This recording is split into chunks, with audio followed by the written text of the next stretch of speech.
Méconnu par une immense majorité, reconnu par une infime minorité, c'est pourtant la figure emblématique de l'architecture africaine. Francis Kéré, prix Nobel, Bridger. Dans cette émission, je reviens sur son parcours et ses grandes réalisations. Mais ça reste entre nous. Chut.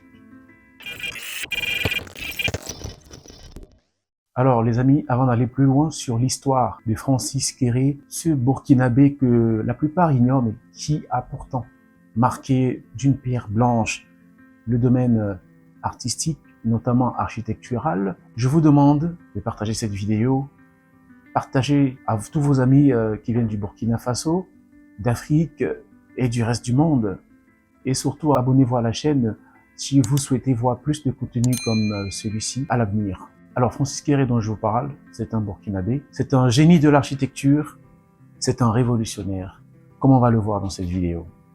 Né le 10 avril 1965 à Gando au Burkina Faso, il est le premier Africain à recevoir le prix Bridger, l'équivalent d'un prix Nobel en architecture. Alors c'est quoi un prix Nobel? Un Nobel, c'est une récompense attribuée à une personnalité ou une organisation pour son action en faveur du bien-être de l'humanité. C'est l'inventeur de la dynamite, le Suédois Alfred Nobel, qui a créé ce prix.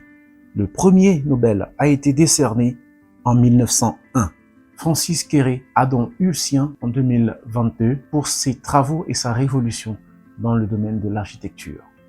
Francis Kéré a grandi dans un village rural au Burkina Faso, où il a été témoin de la pauvreté et de la vulnérabilité des communautés rurales. Il a été inspiré par l'architecture traditionnelle africaine qui utilise des matériaux et des techniques locaux pour créer des bâtiments durables et adaptés au climat. Kéré a obtenu un diplôme en architecture de l'école polytechnique fédérale de Zurich en 2004. Après ses études, il a fondé son propre cabinet d'architecture à Berlin, en Allemagne.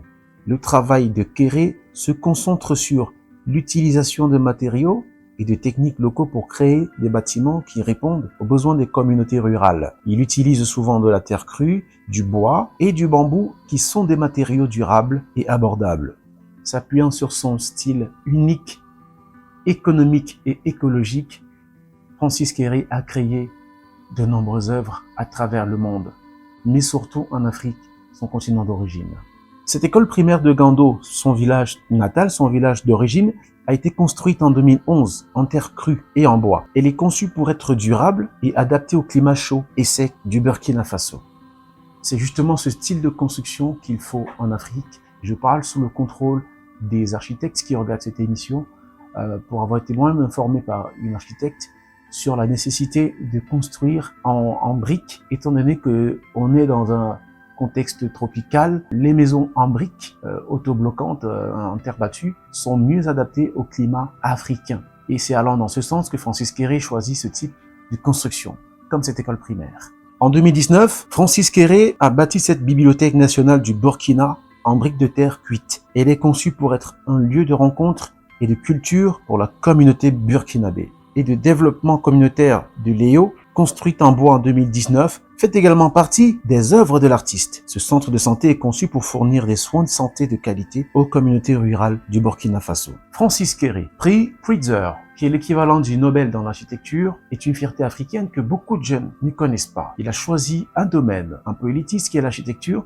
mais dans lequel il brille comme une étoile. Son travail est reconnu partout dans le monde, son style, son innovation forcent l'admiration et le respect. Francis Kéré est reconnu comme l'un des architectes les plus importants de sa génération, de son continent et de son pays d'origine, le Burkina Faso. Vous savez ça maintenant, mais ça reste entre nous. Chut. Ne le dites à personne.